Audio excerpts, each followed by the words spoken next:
No, God! Hey, yo, what the fuck?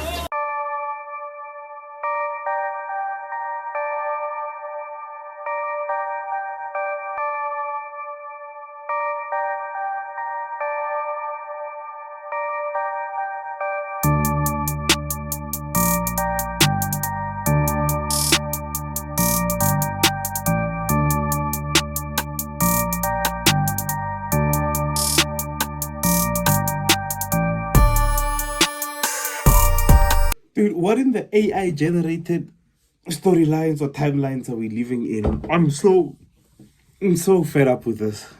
Can I go for 1 month without having to stress about AI writing alternative storylines or having Jey Uso win a Royal Rumble or win?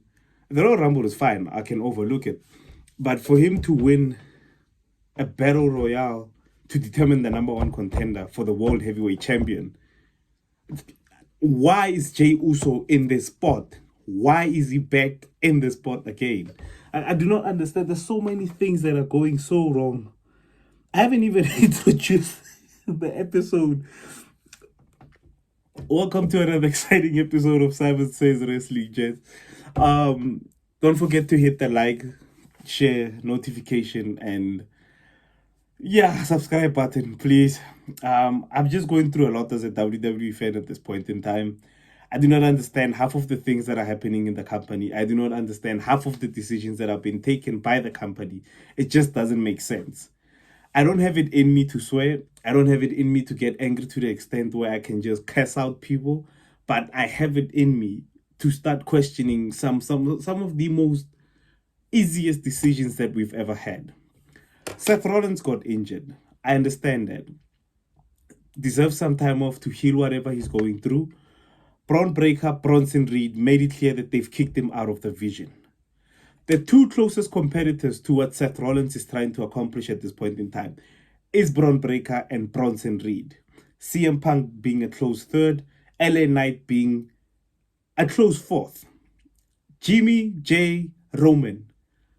I'm sorry, the story that they've created with the bloodline is so good that they will never seem fitted in any other storyline that we're gonna have.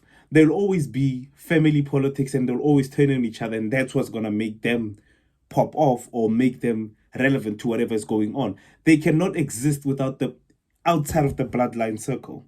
Jimmy, Jay, Roman, they are cursed. They've created a storyline so good that the WWE thinks that they can occasionally use it so many times over and over again, and we won't get bored of it.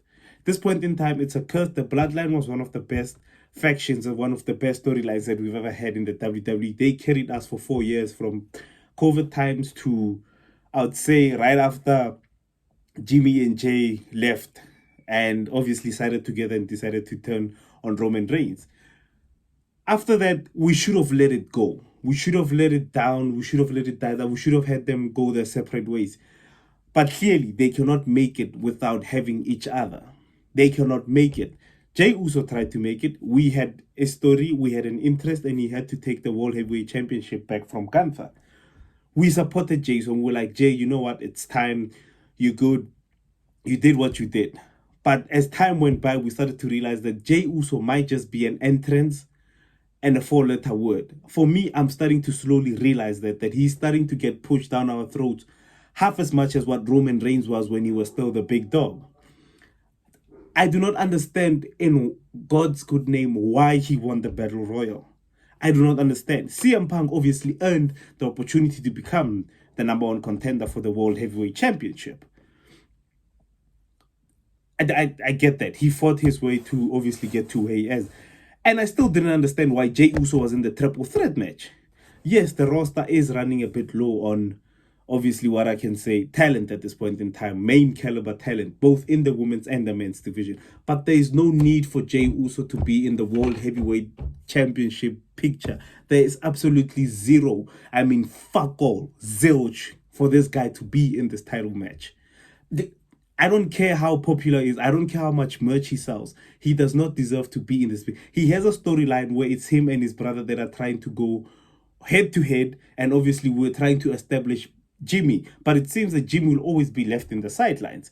I honestly did not understand why Jimmy got upset that Jay eliminated him and he won the battle royal when Jimmy was the one that said to Jay Uso that if it needs come down to tonight, I'm gonna eliminate you to win and get the opportunity.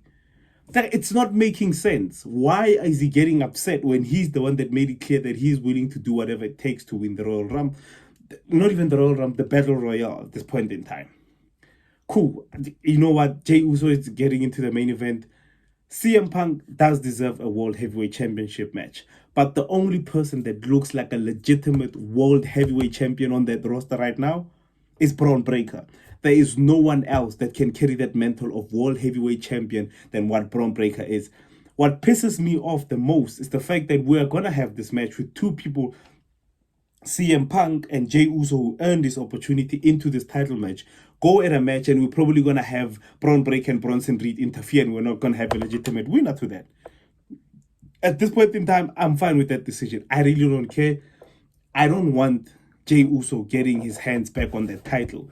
Jey Uso needs to get a serious wake-up call that if he wants to go back to that World Heavyweight Championship, he needs to adopt the heel mentality. I'll start taking Jey Uso seriously first when he stops coming down the ramp out of breath, trying to give a promo and cutting out words here and there. I'll start taking Jey Uso seriously when he comes out the ramp, walks slowly, with intention, with intent to say that he wants that World Heavyweight Championship. Stop blaming everyone else around you. You're blaming Roman Reigns, you're blaming Jimmy Uso. But when you needed everyone, when you needed someone at your side, your brother was there. That's Jey Uso. Jey Uso I don't want to talk about Jey Uso anymore. Jey Uso, for me, he's qualified. He doesn't deserve that World Heavyweight Championship. I hope Bronson Reed and Bron Breakker make their presence felt during this match. Sucks for CM Punk. Honestly, I wish CM Punk could get his hands on that World Heavyweight Championship and have a run. And the best feud that CM Punk would have at this point in time is with LA Knight. LA Knight on the mic has the ability to match CM Punk. In the ring, has the ability to match CM Punk. And I think LA Knight and CM Punk one-on-one, we've been robbed of that match. It would make such great television to have CM Punk and LA Knight go one-on-one or head-to-head on the mic. We've had it before, and obviously CM Punk got the upper hand. CM Punk even said it on yesterday's episode of Raw. I hope whoever wins this is you. And he was saying this to LA Knight. What does LA Knight have to do at this point in time to get into a one-on-one match for the World Heavyweight Championship? What does LA Knight have to do? And that's what I'm saying. He already has a 4-letter word. He already has the theme song. He already has the fans by his crowd. He already has the charisma. He already has the moves in the ring. What more does LA Knight have to do? I'm getting so irritated at this booking. I try so many times to defend Triple H, but I can't defend him this time. This is utter nonsense. The fact that Jey Uso is back into the main event and title picture and LA Knight is still back in the background collecting brownie points from fans and still getting a chant. I honestly do not understand why we have Jey Uso in this match. I honestly do not get it at all. Cool. That's out of the picture. The Vision. We have another problem, ladies and gentlemen. Why is Paul Heyman taking the credit for forming the Vision when Paul Heyman was the one that was rescued from CM Punk and Roman Reigns by Seth Rollins? You didn't have to take the long route and have Paul Heyman come out and take petty shots and swear words at Seth Rollins to explain why they turned on him. The reason they turned on him is in the promos that he gave. The fact that he said he didn't need the Vision. That's all you needed. You needed just to come out, say, I'm Paul Heyman, this is Bronson Reed, this is Bron Breakker. The reason why we excommunicated Seth Rollins is that he became bigger than what the group was. He said he didn't need the Vision. So the Vision made it sure and made it clear that they don't need him. That's why we took him out. So now, instead of carrying on Paul Heyman's, like I've been saying before, I don't know why it's so hard to understand. Are we forgetting everything that has happened for Paul Heyman to join Seth Rollins? Paul Heyman was in a tight corner. Paul Heyman was being made to choose between his tribal chief, who he had been loyal to for 4 years, and been made to choose between his best friend. Obviously, he made a promise to his best friend that he would lead him into WrestleMania one day, into the main event for the World Heavyweight Championship. Cool. But he also had an obligation to Roman Reigns to say, Roman Reigns, you know what? I cannot, in this point in time, be in your corner. I have promised CM Punk 1, 2, 3, 4, and 5, and I'm going to stick to it. he was getting used as a ragdoll, which is mostly what happens when Paul Heyman's clients bump into each other. And instead of being made into a ragdoll, Seth Rollins came to Paul Heyman and said, you know what? I've got a way out for you. Seth Rollins was a way out for Paul Heyman. Paul Heyman needed Seth Rollins. There's no point in time where they say the Vision didn't need Seth Rollins. They needed Seth Rollins to grow, experience, and maturity, and everything obviously grooming into what they will be into the main event. Bron Breakker is already a superstar. Bronson Reed is already a superstar. They've cemented that. We know that. But with the association to Seth Rollins, they've become something bigger. There's no need to come up with this whole story where you drag Becky Lynch into it and you say Becky Lynch must then call Paul Heyman a penguin-faced prick that Seth Rollins never needed. That's where we start losing it. Seth Rollins has needed the Vision to retain the power and to obviously assert his dominance on the locker room. This is why Bronson Reed and Bron Breakker were the muscle that were everyone was cleaning up the locker room while Seth Rollins was trying to handle business with the World Heavyweight Championship. That's it. Come out, say, you know what? The fact that he said it twice in one night, that he didn't need the Vision. If he didn't need the Vision, we got rid of him, and now we're building the Vision in Paul Heyman's image. That's that promo that you needed. You didn't need this whole thing to say that the Vision never needed Seth Rollins. Without Seth Rollins, there wouldn't be a Vision. That's the problem that I'm having with the script writing that we're having in the WWE. Why can we not stick to simple storylines that will give us tremendous results? Imagine now LA Knight won this Battle Royale. Then we would have had one of the best matchups at SNME with obviously CM Punk and LA Knight.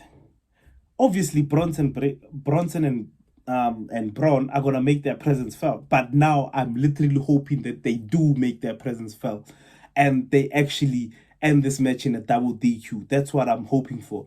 CM Punk, I honestly hope he wins this, but he will forever be Seth Rollins' arch nemesis.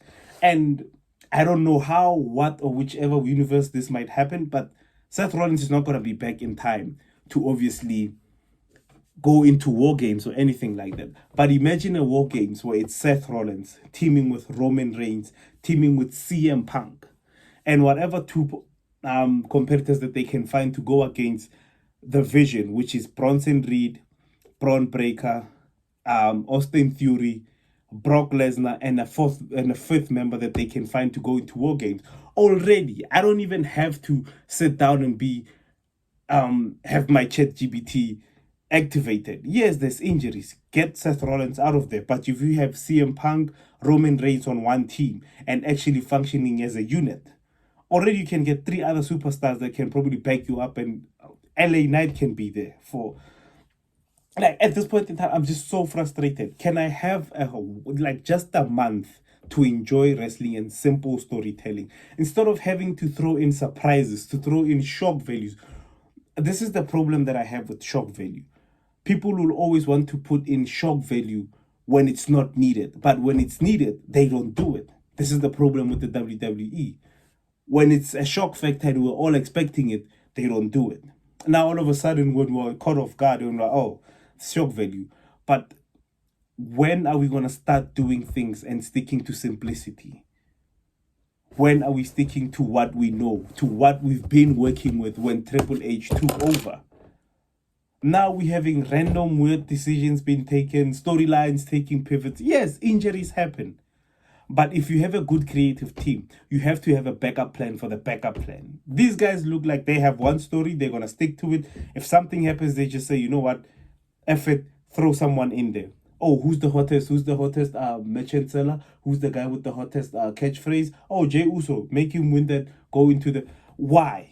Why are we doing this? I understood why the reason why CM Punk was going into, because he's obviously had a problem with Seth Rollins. And this was his chance to obviously prove himself and try to go back to what we had. But here we are again. I don't know. Maybe I'm complaining. Maybe I'm not looking at things in the light, in the bigger picture of it. Maybe if you guys see the bigger picture, comment down below. Let me know what the way forward is.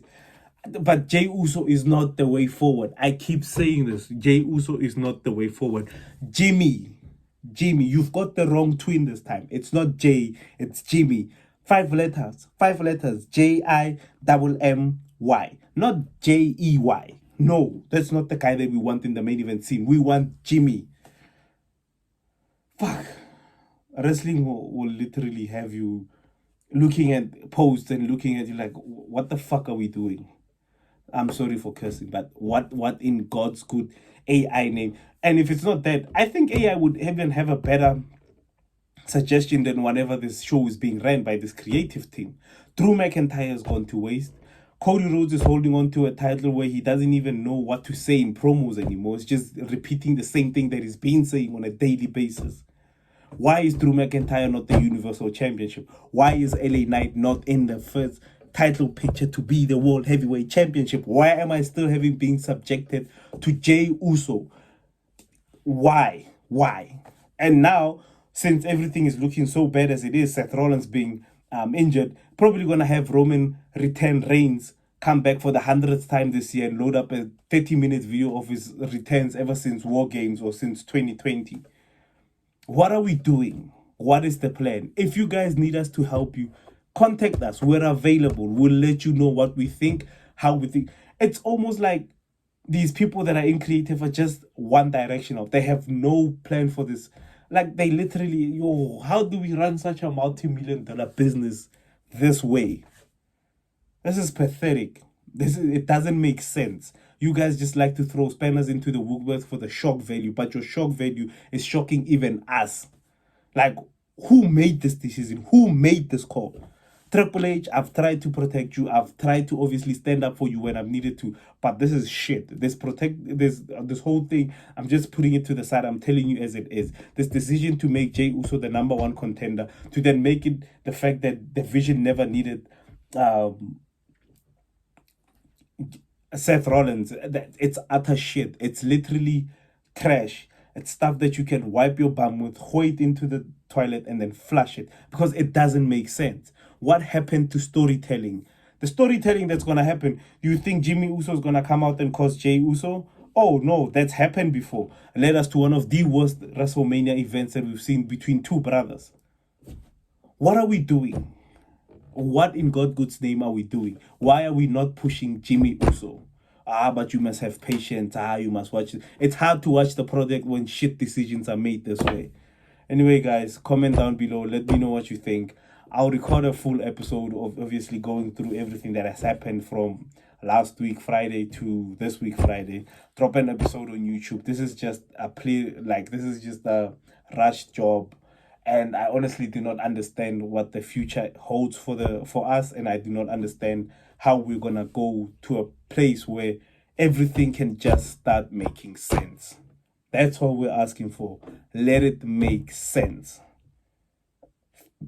And as always, Simon Says Wrestling. Comment, like, hit the subscription button, share the channel, hit the notification bell. We're finally at 50 subscribers on YouTube. We need more than that. We need more subscribers. Let's double that amount by the end of this year, and we can at least be at 100 followers and subscribers. Don't forget to follow me on all social media platforms, TikTok, X, and Instagram. Thank you all so much for the support. Thank you all so much for the love. Interact down below. Let me know if I'm overreacting or underreacting in the comment section. Thank you so much. Enjoy. Good night. Peace.